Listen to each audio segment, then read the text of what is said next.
Okay, we'll call the May 2nd, 2017 meeting of the Everett Planning Commission to order, beginning with the roll call, please. Chair Holland. Here. Commissioner Sand. Here. Commissioner Beck. Here. Commissioner Zielinski. Here. Commissioner Lark. Here. So the first item of business tonight will be the approval of the minutes. Has anyone had an opportunity to review the April 18th minutes? And if so, any comments, corrections, or motions? I just have one comment. I heard nothing but great reviews from about last meeting, and I'm just kind of very disappointed that I missed it. So it's a note of jealousy.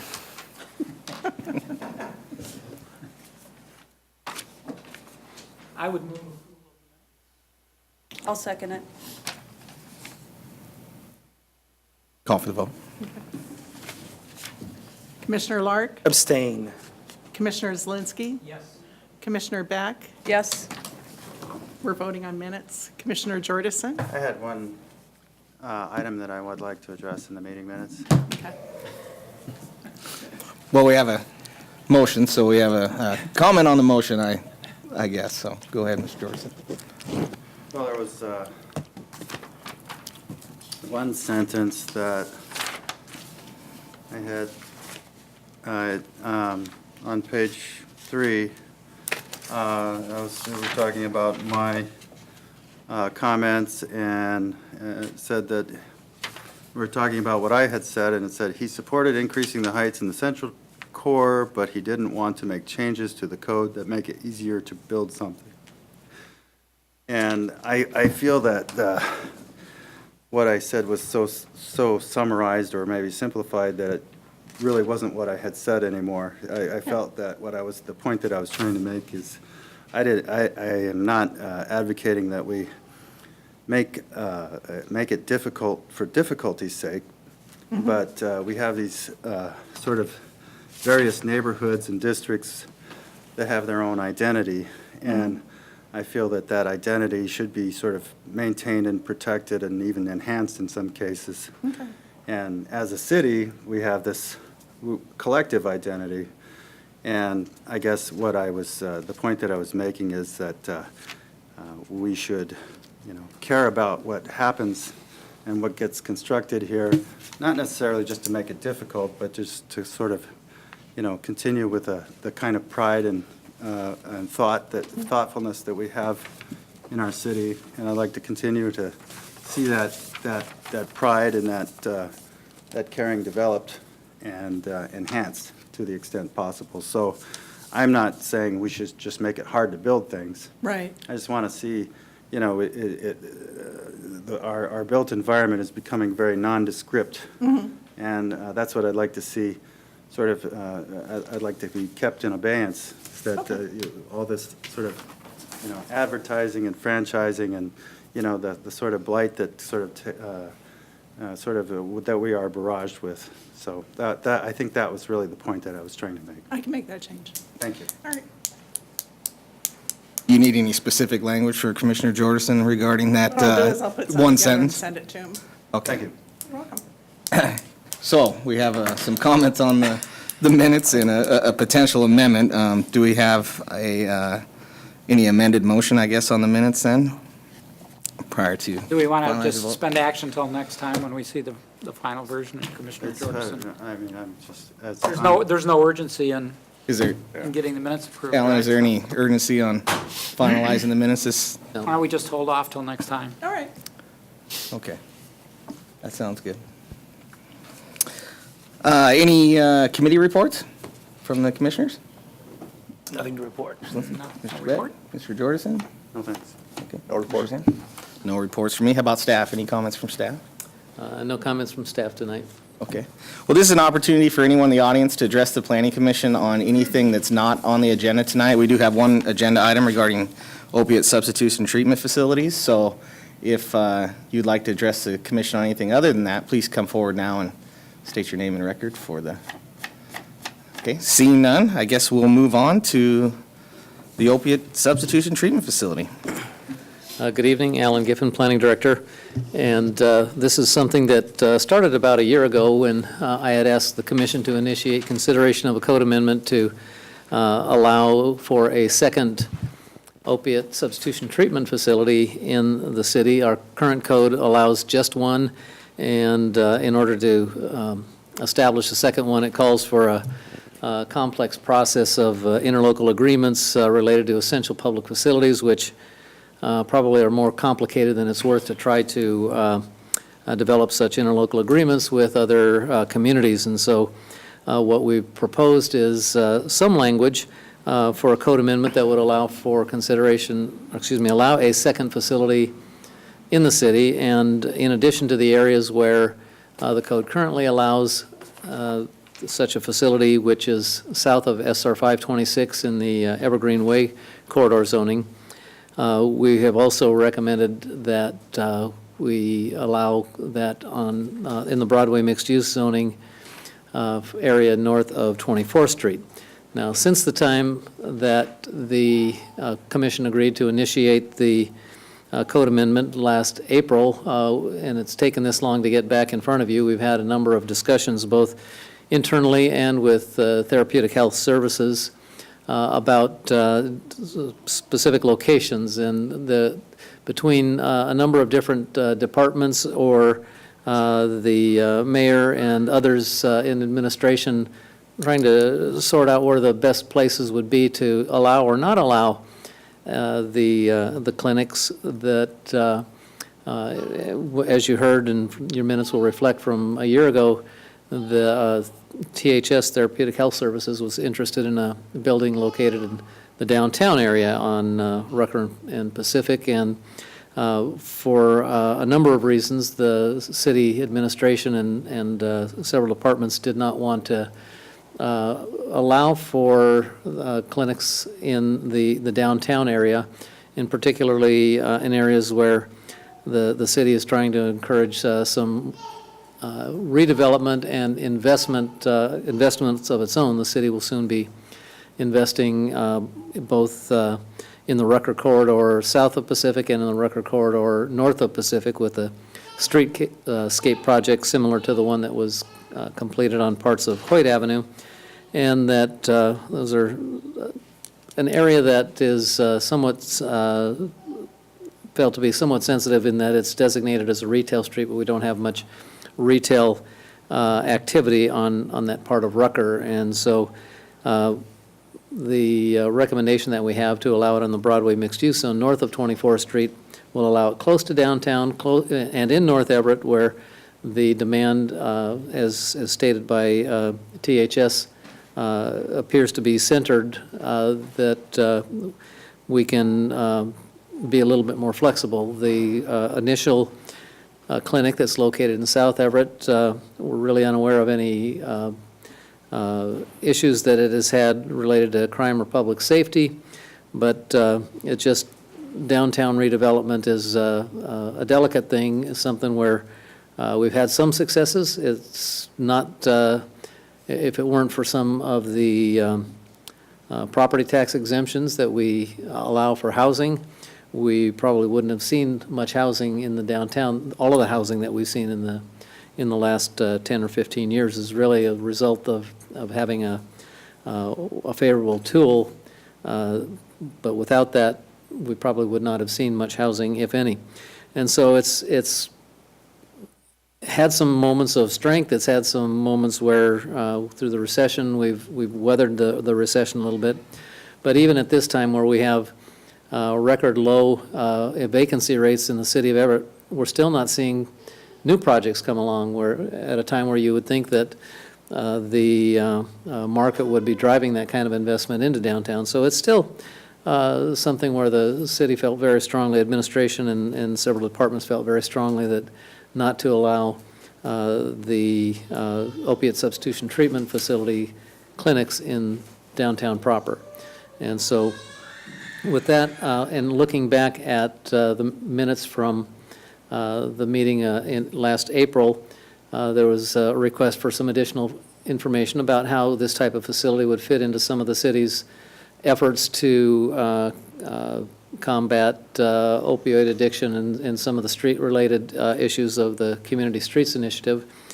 I have asked our Public Health and Safety Director, Hill Kamen, to attend tonight and speak to that. So I think maybe before we open it up for public comment, I'd like to ask Hill to come up and share a little bit with you about what the city's been doing and how this effort fits into some of the larger picture efforts.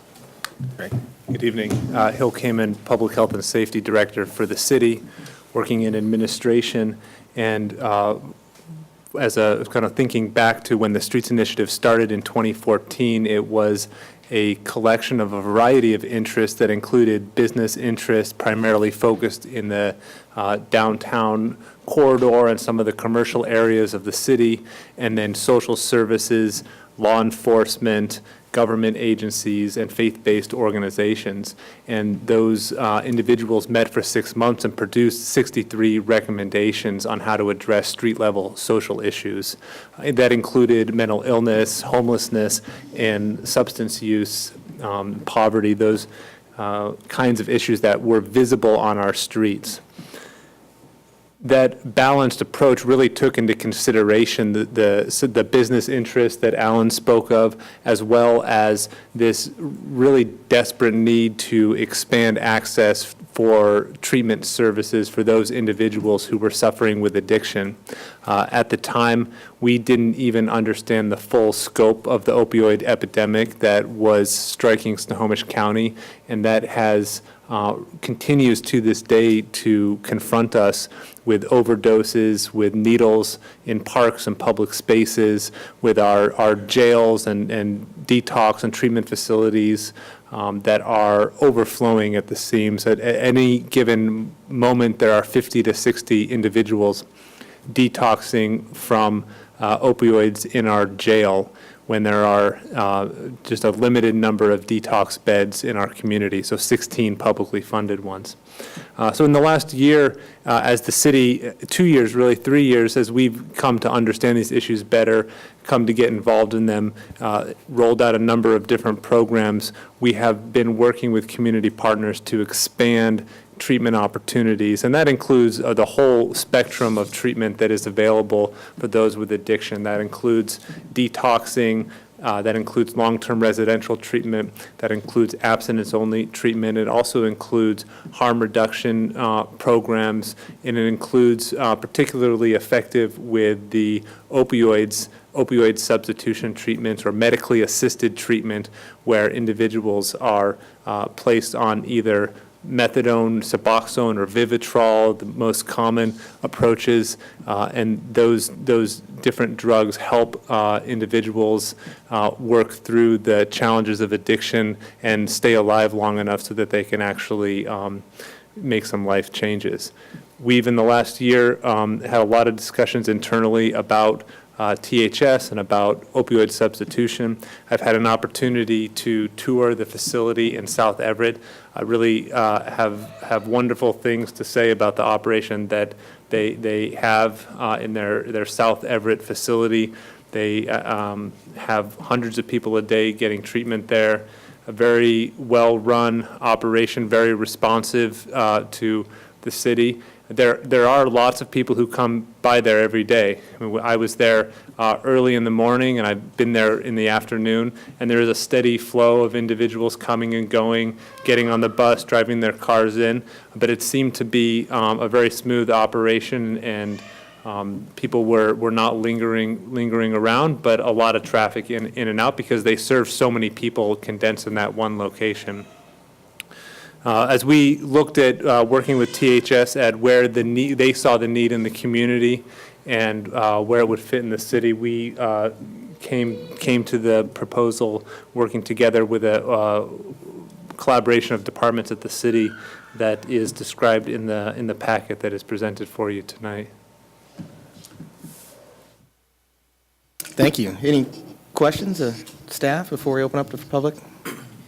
I'm kind of interested in the South Evergreen facility. What's the context surrounding that particular clinic in terms of businesses and land uses and things like that?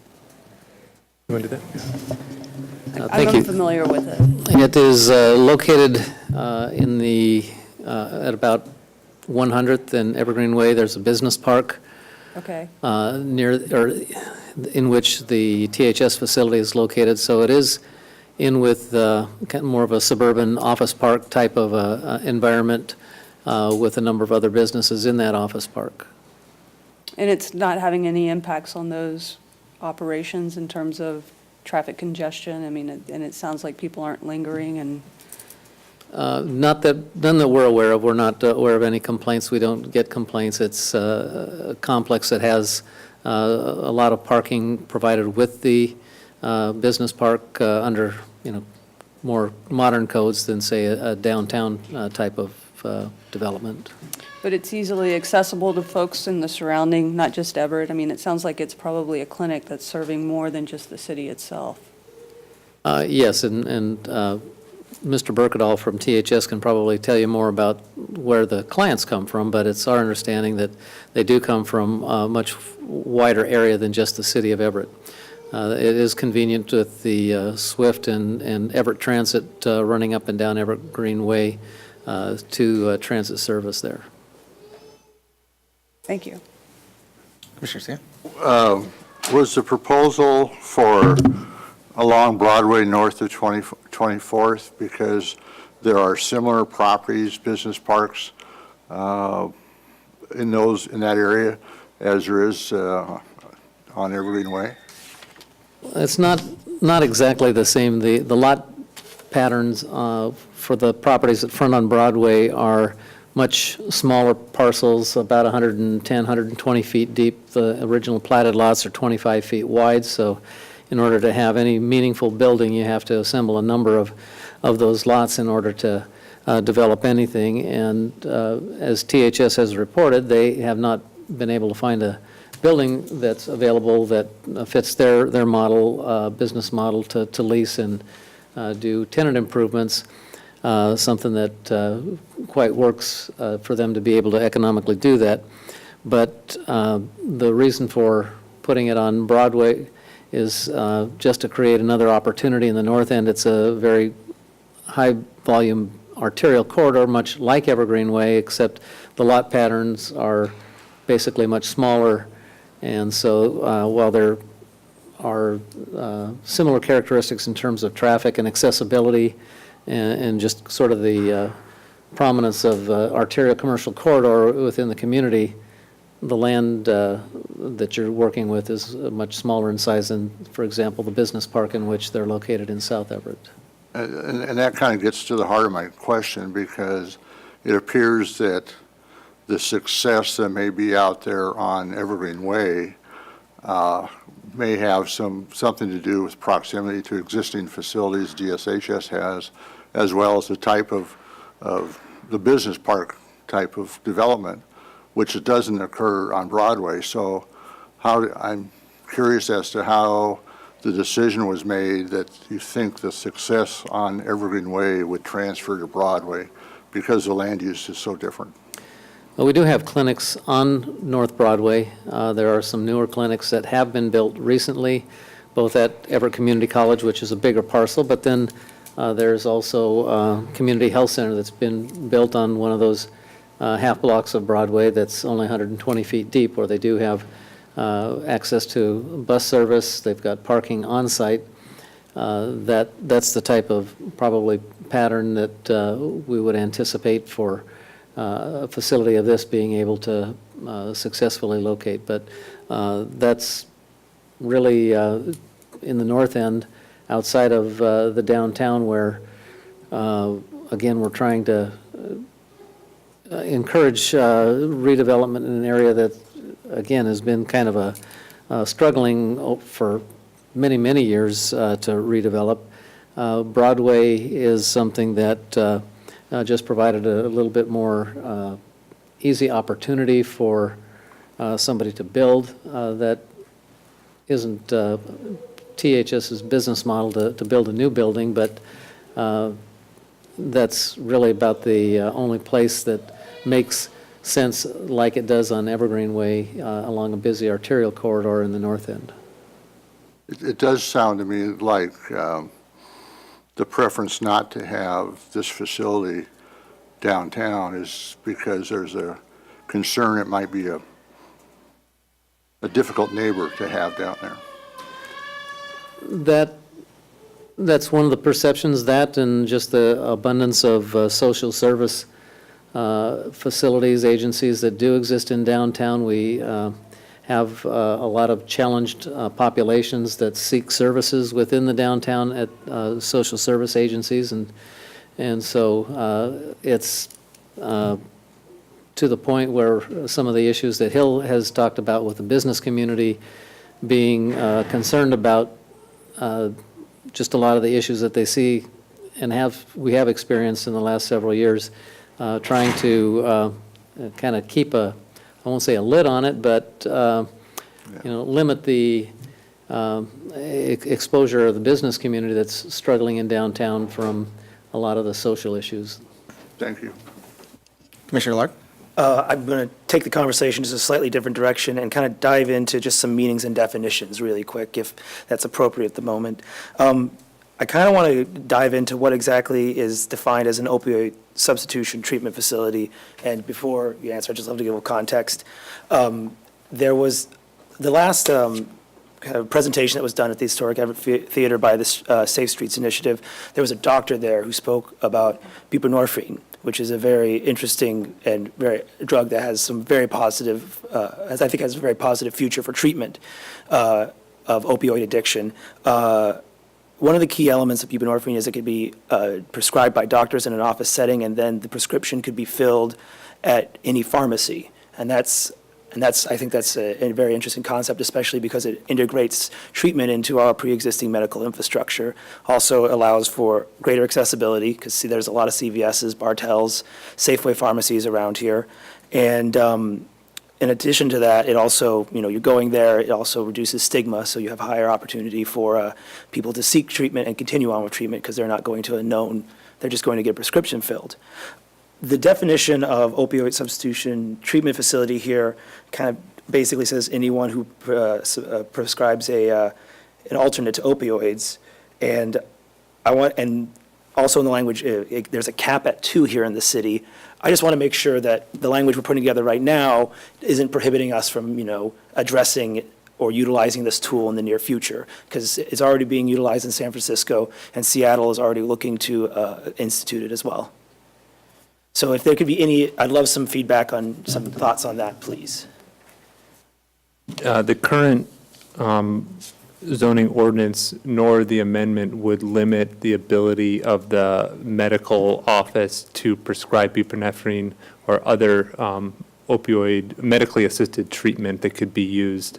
And they would be, just as you described, prescribed by a doctor. Yeah. And the patient would then have that filled at a pharmacy of their choice. And that is occurring throughout the city currently and would continue to occur with this amendment. Well, that is amendment. excellent to hear. Thank you very much, gentlemen.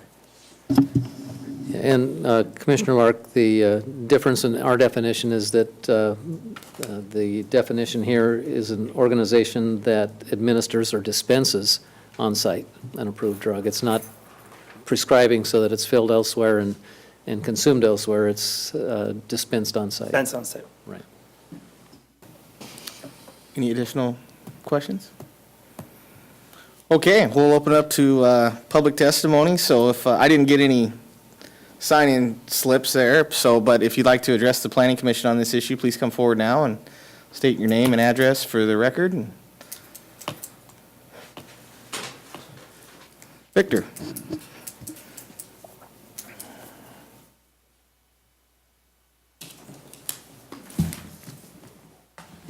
Thank you, Mr. Chairman.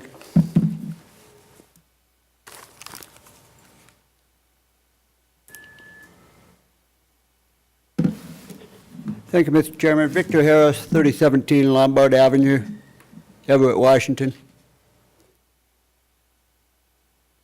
As I look at this and I think about what's being said tonight,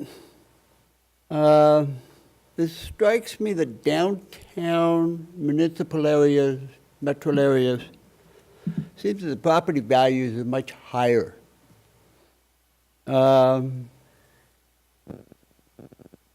And I think that has an impact on the cost of treatment, of building facilities, and of location.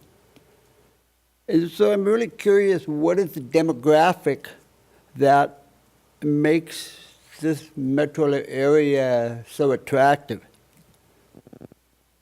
And shouldn't we be moving people away from our metro center? That seems to be one of the concerns that, as the city's been working over the last 5, 10 years about how our downtown area is going to look in the future. I think dispersal just becomes a greater piece in our puzzle. And given the services available north of 41st, I think of Compass, I think of Evergreen, I think of the hospitals. It just seems that dispersal is appropriate.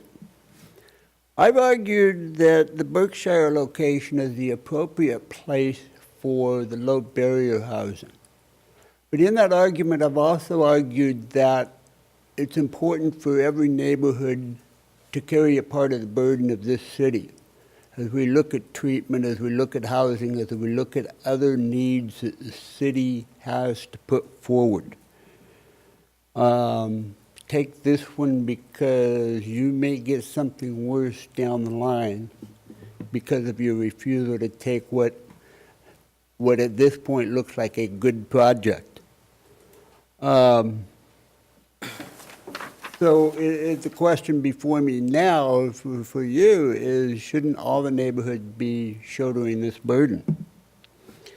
Mr. Giffen acknowledges that Swift and Everett Transit are available on Evergreen, and I think that's important to keep in mind. And finally, this proposal does not really fit with the Broadway design standards. I'm really concerned about that. And finally, again, the city must share the burden. Thank you very much. Thank you, Mr. Harris. Anyone else in the audience want to address the Planning Commission on this item? Please. We got 2. Evening. My name is John Berkedal, and I'm representing Therapeutic Health Services. As Hill mentioned a little earlier, we were here about, or I guess Alan mentioned it, that we were here about a year ago looking for a variance to the then current zoning codes, given that we had a facility that we were very interested in on the corner of Pacific and Rucker. It's been a very interesting dialogue with both Alan and Hill came in since then, and I just have to say that the city is very fortunate to have both of these gentlemen. They're very articulate. They respond quickly to questions, and they've been a pleasure to work with. I wanted to thank the city of Everett and this commission for considering the expansion of the zoning codes that would allow for another clinic to possibly be located in the city of Everett. At the same time, I have to say that it probably won't work for us or for anyone else to follow the guidelines that are being put forward. I say that respectfully after spending the last 2.5 years trying to find a site somewhere in North Snohomish County. Therapeutic Health Services was asked by Snohomish County 2.5 years ago to locate a new program based on data and statistics that they had gathered that were showing where the major populations lived that had addictions to opiates and other issues. We looked in the city of Snohomish. We looked in the city of Marysville. We did that first because we were told by many people that the city of Everett may not be very welcoming to having an additional program. I haven't found that to be the case. In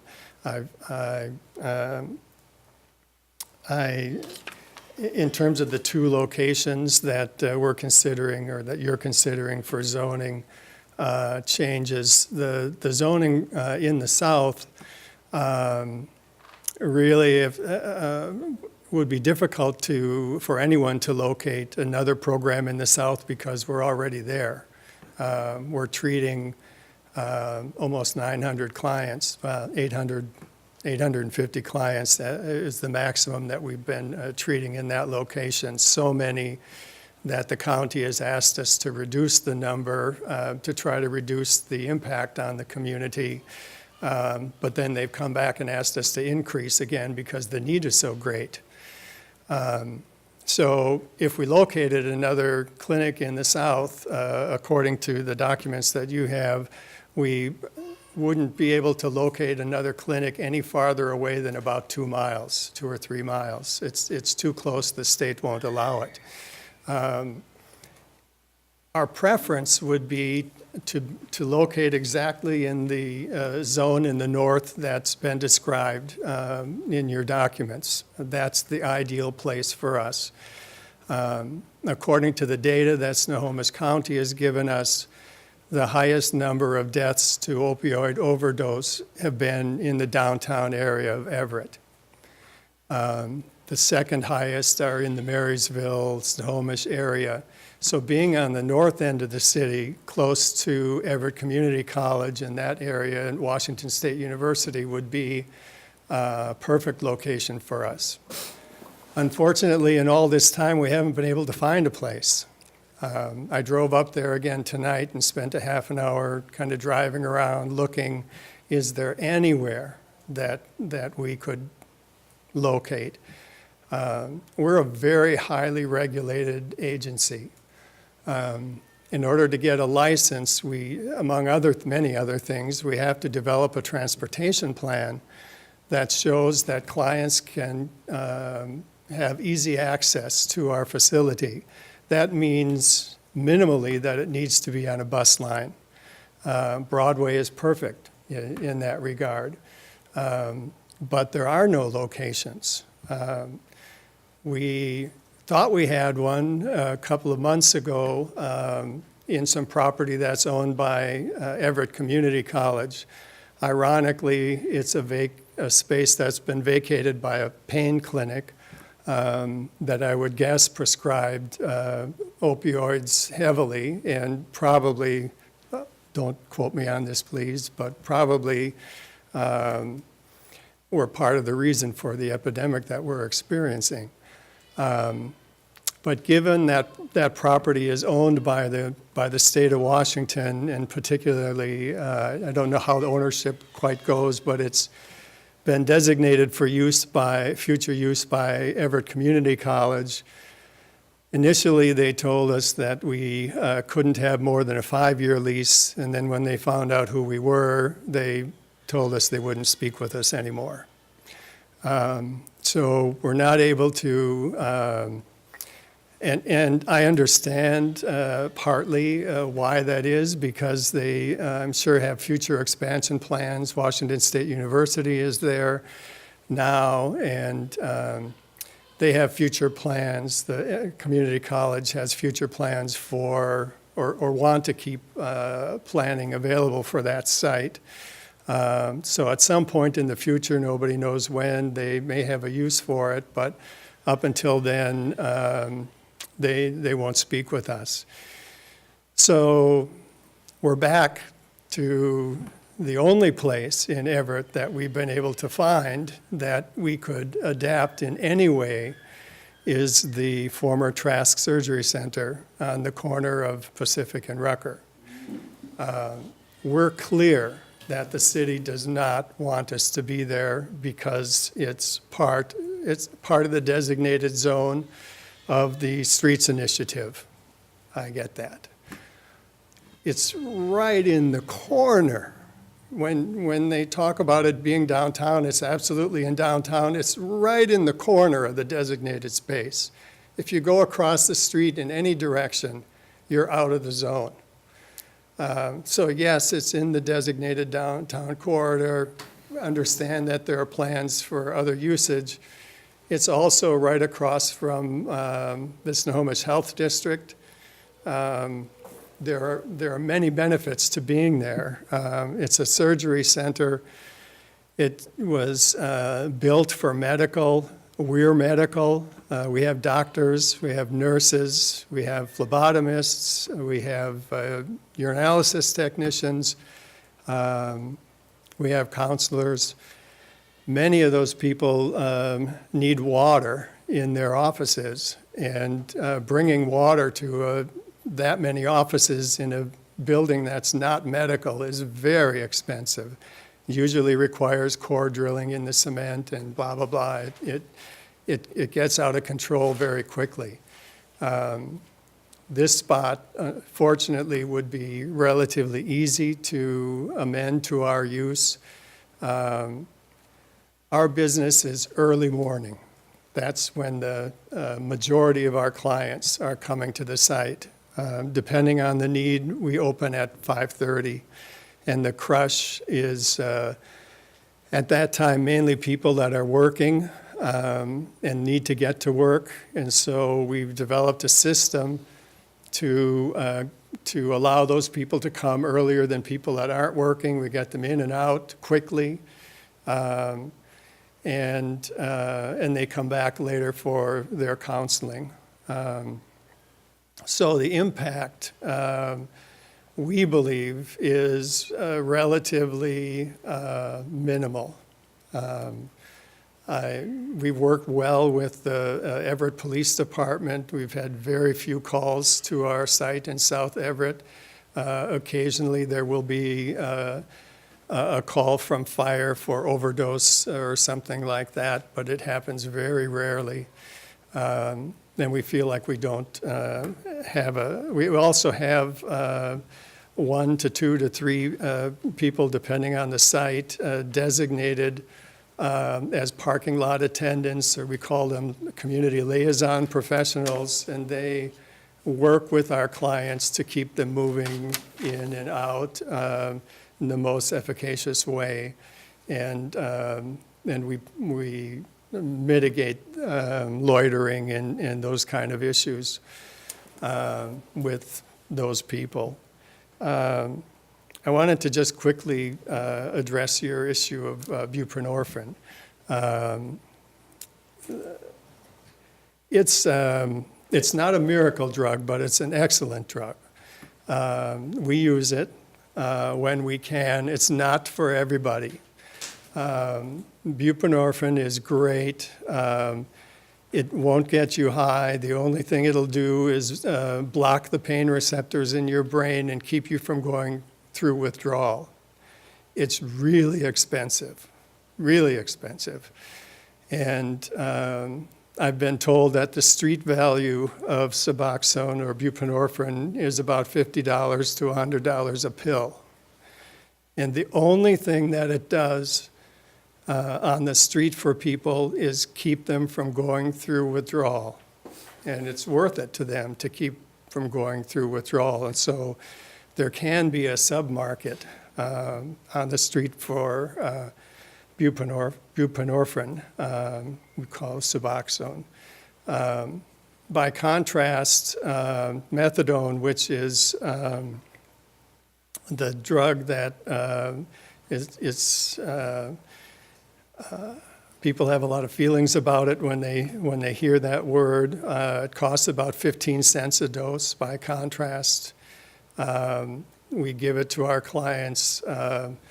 Dosage depends on their body mass index, other things. The doctors, when they go through their intake, will determine how much methadone a person will use.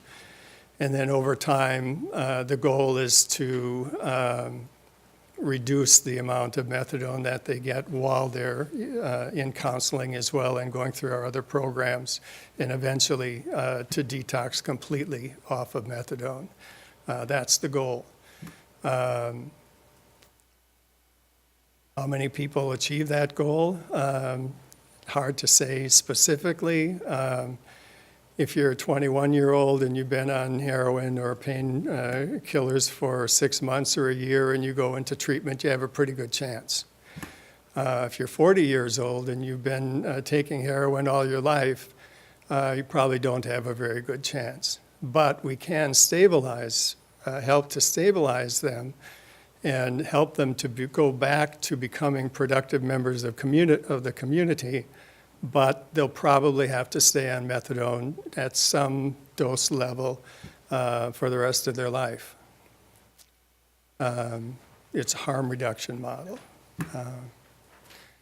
So I'm not asking you for anything tonight other than what's been proposed to you. I just wanted to give you the broadest possible picture as you deliberate on the efficacy of this request.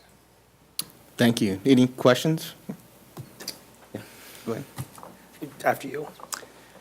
Yeah, just one question. When you were looking around for sites for a second facility, and you were looking in other cities or communities, did you find that they had zoning code or other impediments to finding a site for you? Yes, that's exactly it. Sometimes in Snohomish, we ran into a situation where that really caught me off guard, where we found a site. We started talking to the landlord. We developed a space plan. And the city decided that if we were there at that site, it would reduce their potential for taxation of that business, and it would be an economic hardship for them. So I don't know exactly what happened, but something happened, and the landlord decided not to lease to us.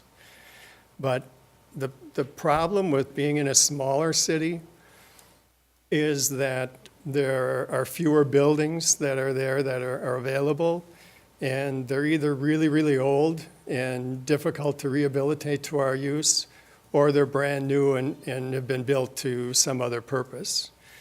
So our hope was that Everett that we'd be able to find something a little more quickly in Everett, but and we're still looking. We just haven't found anything that we can use.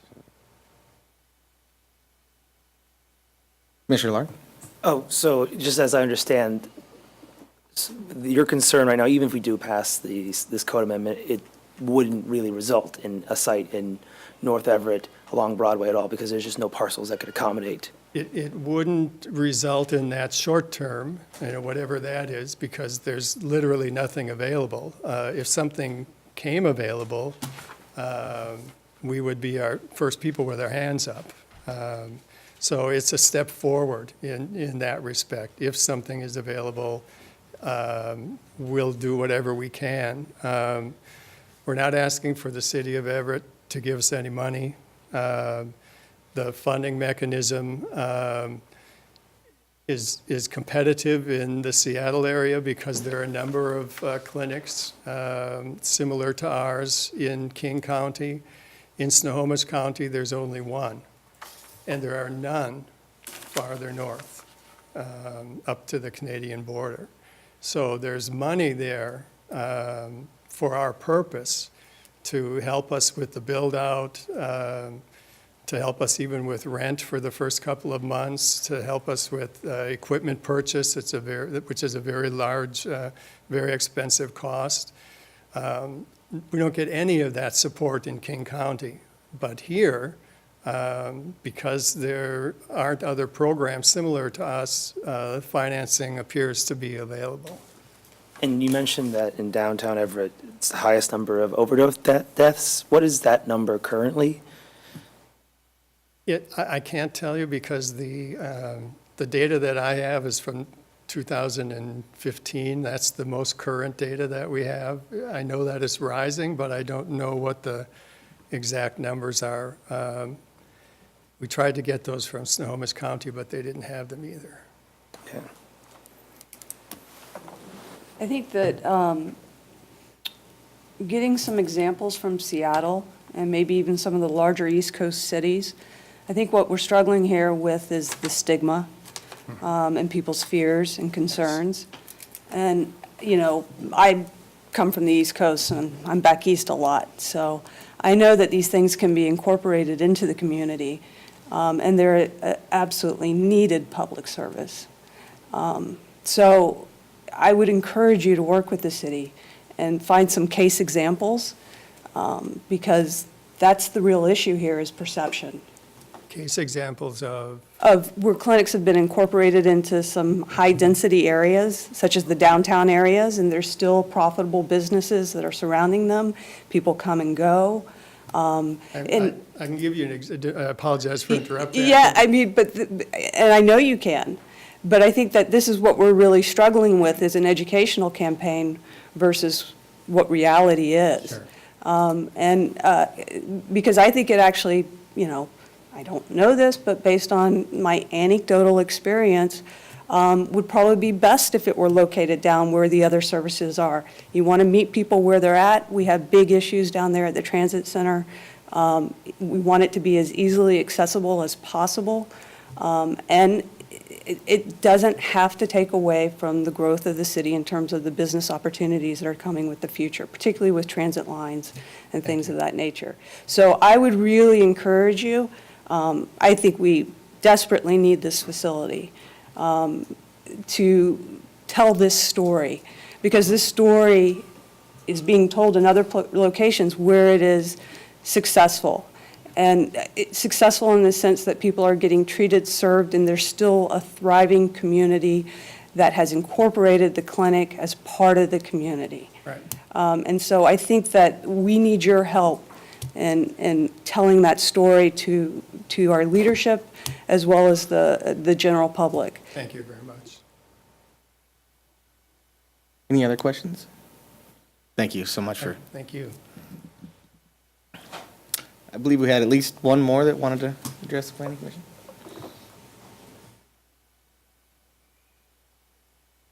Please state your name and address for the record. Tracy McGrew, and I'm actually glad that he went first because I learned some things, and. Can you get your address on the I'm record too, sorry. please? I have two, but we'll do the one that is most impacted by this, 3324 Rockefeller. Thank you. And it's probably going to shock you that I'm going to say this, but considering it would be moving it closer to that property, but the Trask Surgery Center, I'm not necessarily opposed to that. So I fortunately don't have firsthand knowledge of any of this, but I do know that I felt the brunt of it at several of my addresses, crime. Right now, I currently actually live in Eastmont, and we're just getting slammed there with crime. And a lot of it we know is the opioid epidemic stuff. And I have watched documentaries. I've gone to the sheriff forums. It's one of the reasons I was here tonight, just to learn. And I did learn quite a few things. But some of my questions, I guess, as I'm listening to this, concerns, I do think that it sounds like we definitely, with our population growth, and there's a need for it. And part of what I've seen with documentaries and stuff is that it helps people get back to work, be members of our society. I'm sure you guys have listened to the sheriff presentation. The sheriff presentation said how much just locking them up and how much it costs and everything and how that doesn't help. This is one of the tools, it sounds like, that helps them be productive. But if you can't get there to be productive, if you can't have access to it, you're more likely to just fall back into stuff. So I am for maybe opening up another facility. Part of, actually, my biggest concerns are traffic. Because I'm hearing that they said, 850, I think is what he said. And then they said, well, we want you to cut it back, and then we want you to increase it. So some of the locations, if we're northward, we're going to get people in Marysville trying to hit it on the way to work.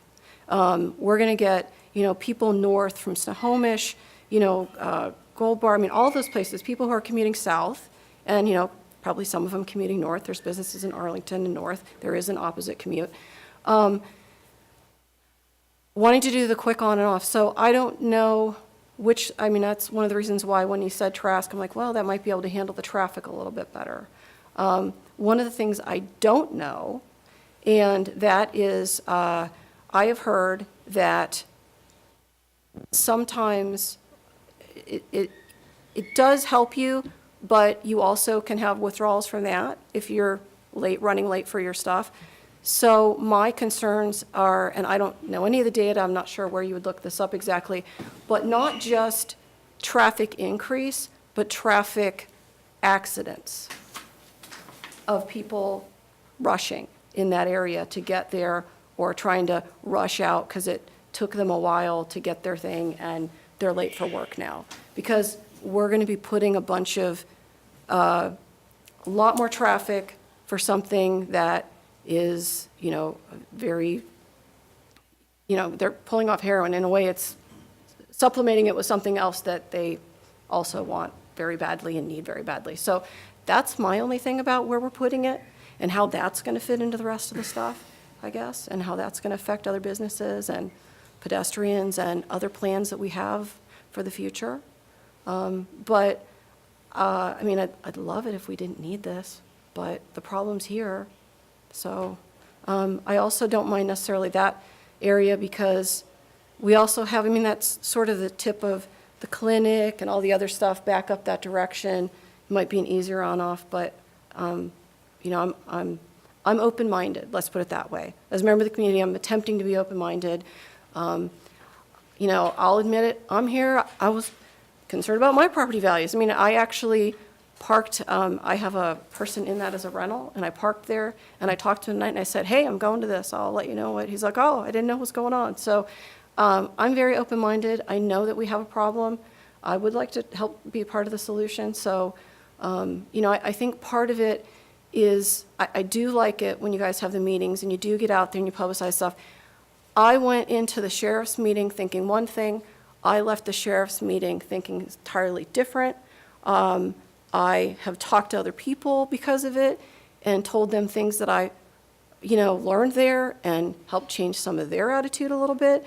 I think the more that people understand what you guys are trying to do and why, it's better when you see how it's all working together as opposed to, what? This is happening in my neighborhood? I don't want those people there.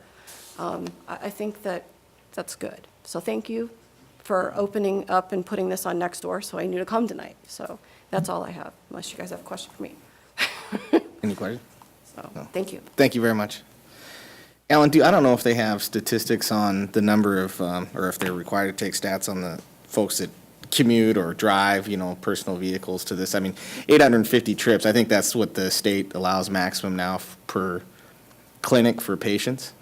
But if you're having that many single occupancy vehicles coming to one facility and your hours of operation, that can be quite an increase in traffic. My assumption is it's probably significantly lower than that.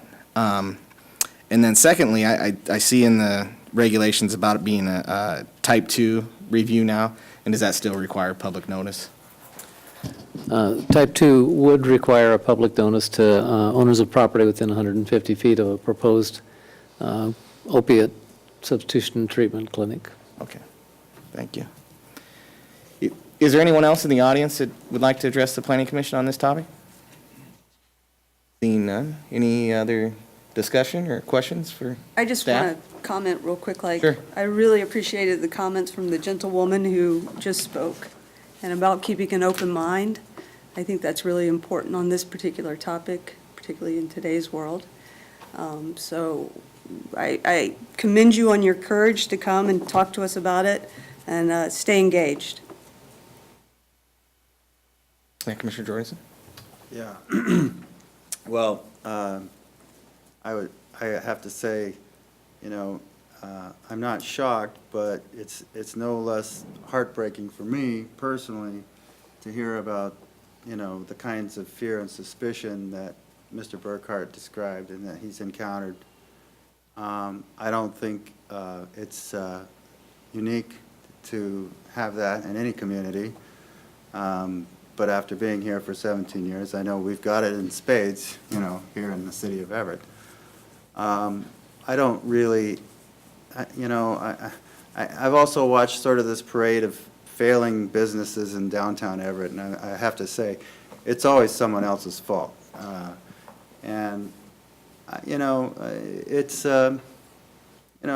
just hope that we find a place for you somewhere. and that we find a home for you here, because, yeah, we need it, and, you know, I mean, it really doesn't, you know, it's kind of, sort of the irony is that there are people here trying to get better, you know, and what people have in their minds is these people that are out of control and they're addicted, and, you know, we have had a problem with transits in downtown Everett, but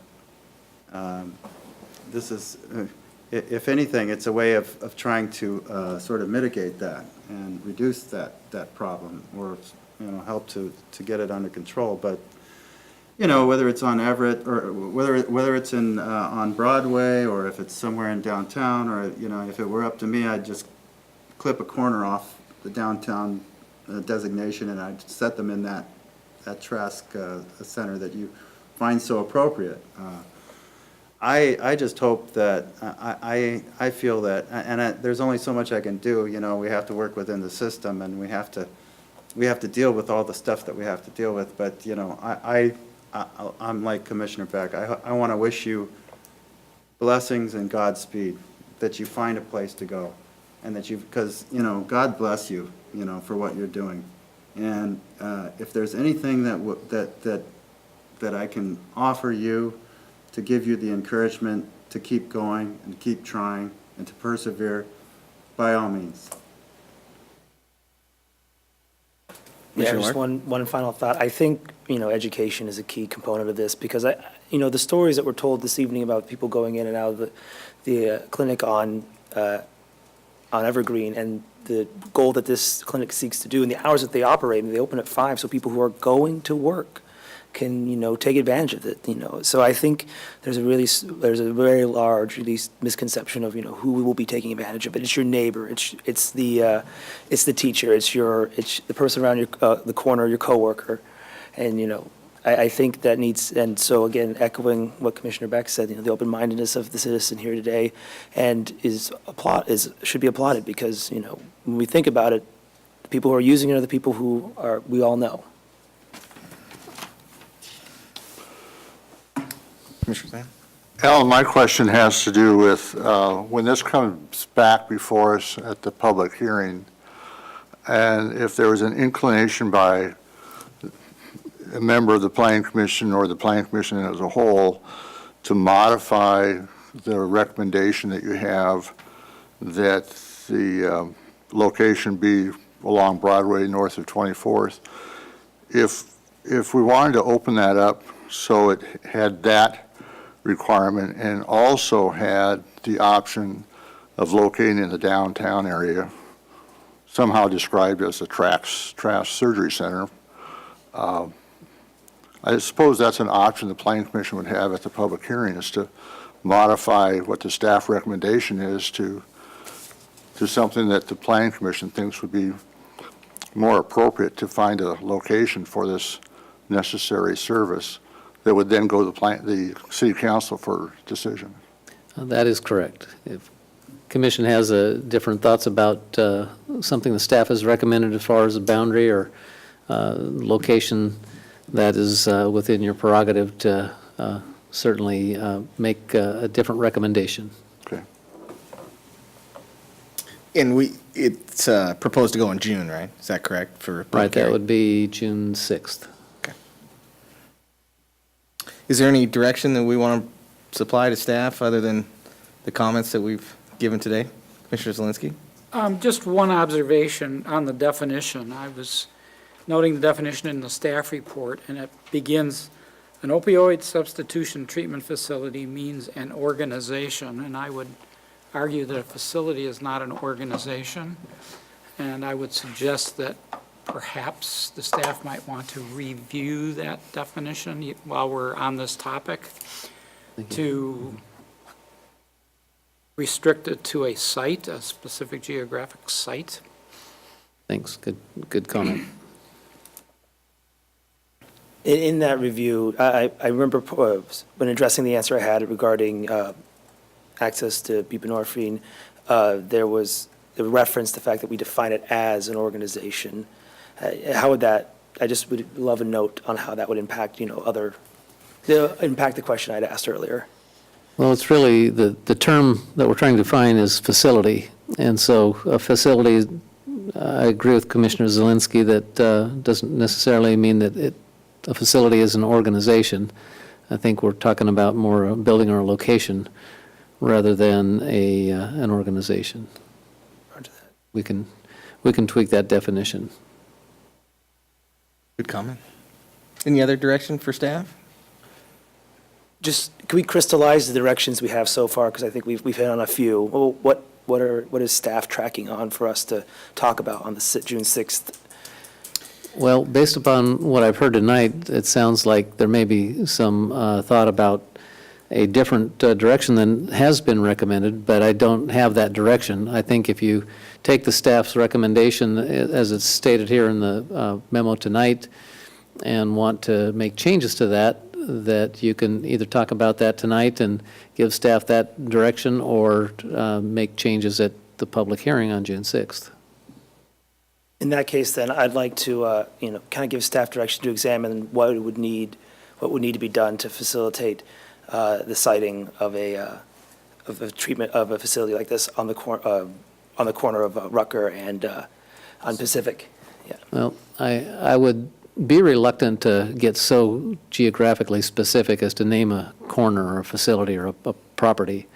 If you want to open it up to other zones or other geographic areas, then I suggest, and I would prefer if that came from the majority of the commission rather than an individual commissioner. So if that is the wish of the commission to bring back something that is less restrictive, has more geographic area for allowing this type of thing, then let's talk about it tonight. Or if you're not ready to give staff that direction tonight, then talk about it in a month. I think the downtown would be an area that I would be interested in exploring and get some staff feedback and direction from that. I don't know if the other commissioners think, but I think it's worth having the conversation. Alan, question for you. So a type 2 process, obviously that's an administrative process, is that correct? So director discretion? Correct. Would there be an ability to massage the code such that if a facility is not readily available within this described geographic area, this zone, that another location could be reviewed as part of a type 1 process that gets approved by council through some specific factors or something like that? So it is more limited and not so liberal as to just find a location in this zone along this north of 24th on Broadway, but to have a more robust review process that would actually go as a recommendation to council or something, or the planning commission, or something like that. Sure, that is an option. So for example, if in certain areas you wanted to make it a review process too, more administrative process, but in an area that may be a little bit more interest in having wider public notification and some criteria to go along with that to help, say, a hearing examiner make a decision rather than administratively by the planning director, then that would be a review process 3, and the notice goes to property owners within 500 feet, and there would be a public hearing and an opportunity for people to provide input, and that's certainly an option to take a different approach to the review process in different areas. Okay, thank you. I have one sort of, without being too specific about excluding or including any particular location, I just feel that there is to some extent, without being melodramatic, I think there's a level of urgency to find a site and to identify a location or set of locations that are in proximity to where the facility needs to be, and make that a more sort of a prioritized pursuit, for the staff to start finding, identifying potential locations where this could be, where it could work. I think that it's easy to kind of say, well, no, that's in the downtown, we don't want it there, and then that's it, but, let's, I think maybe if we step back from it and start taking a long view and finding a way to find a place where it could be worked in, I think that's what we need to start. We kind of, I feel that the city needs to get engaged in that with the advocate to find a way to make it happen, you know. I'm sort of attempting to sort of overcome the possible view out there that we don't want this type of thing anywhere around here, you know, which I'm sure there are people who feel that way. I'm not sure that anybody here on the Planning Commission feels that way, but I would find a way, I would try to look for a way to sort of transcend that sort of what I referred to before as fear and suspicion.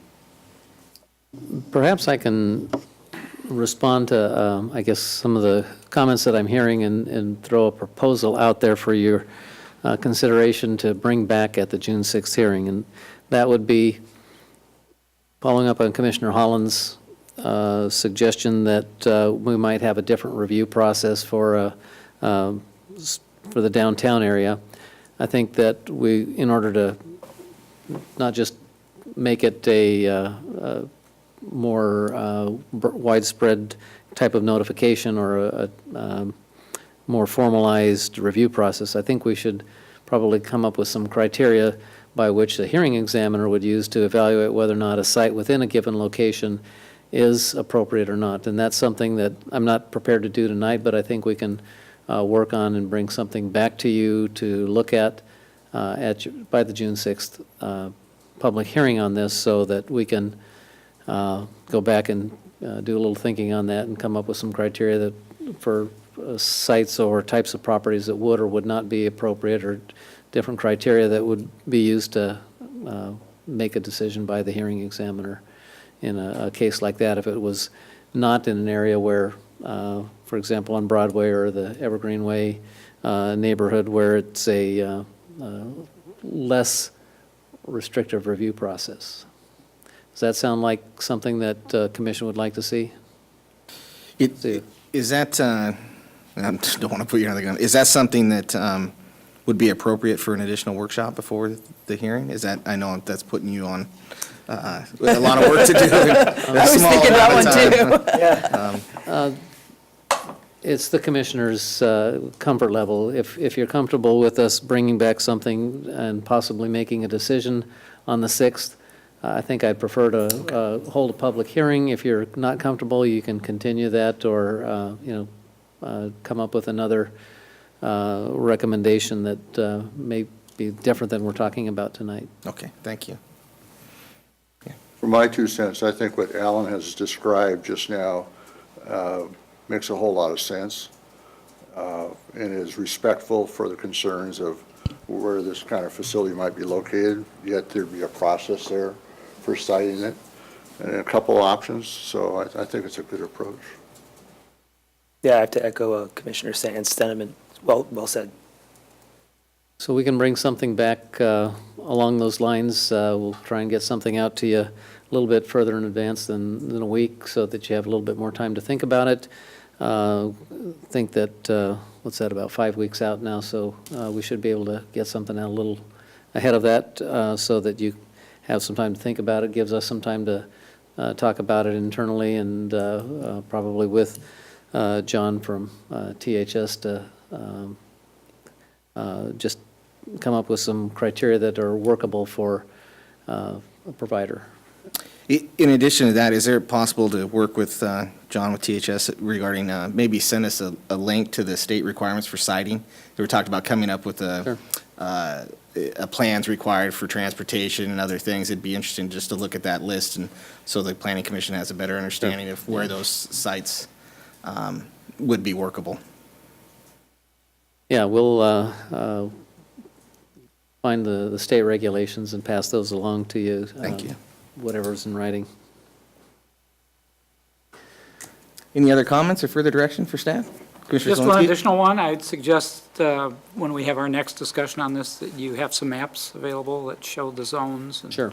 maybe where the existing facility is. Yeah, I apologize for that. I assume that people know where those zones are, and I shouldn't, so I apologize.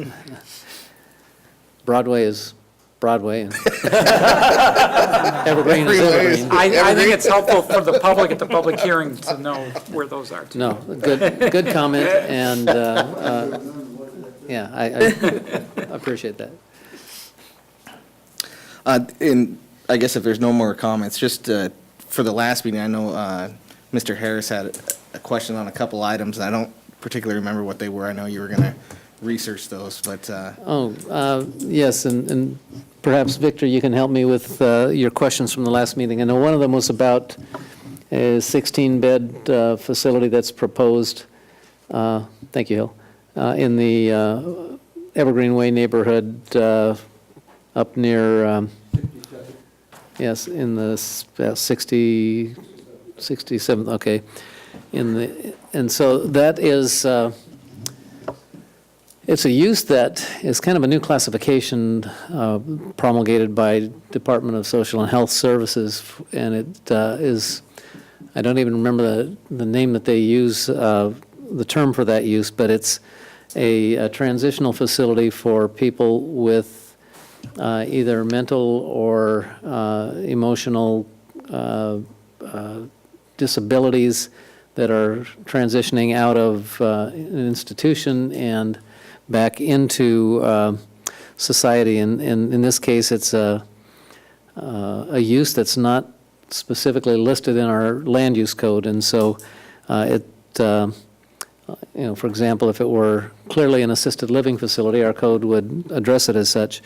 It's a new kind of animal. We need to do a little bit of research. It's the applicant has applied for what we call an unlisted use determination, which means if it's not listed in our code, normally it would not be allowed. But there's a process where you can ask for some an interpretation that a use is of the same basic nature of another use that is permitted in a given zone, and we can make that call if we find that it is.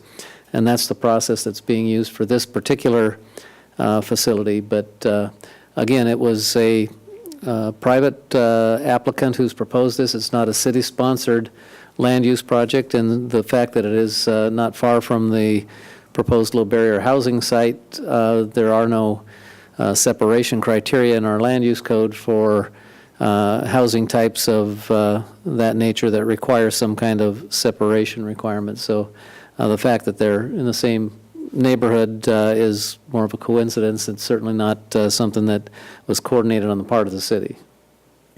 Thank you. Any other business tonight?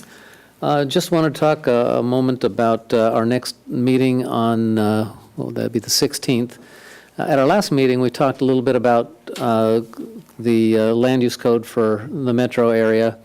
And at the next meeting, we're not ready yet to talk more about the metro plan, but following up on some comments that we made at the last meeting about code streamlining process, we wanted to talk with you at kind of a high level about our concept for simplifying the code citywide, and with respect to some of the comments that, for example, Commissioner Jordison made earlier, and I think Commissioner Sand made at the last meeting about the standards. You know, it's not an attempt to dumb down the standards. It's an attempt to make the code a lot more understandable and usable for the public, for the staff, and frankly encourage in some of our commercial areas better development because you understand what the codes are. You don't have to go through a process to find out at the end what your building's supposed to look like. And so those are some of the things we want to talk about, but also simplifying in the terms of consolidating some zones where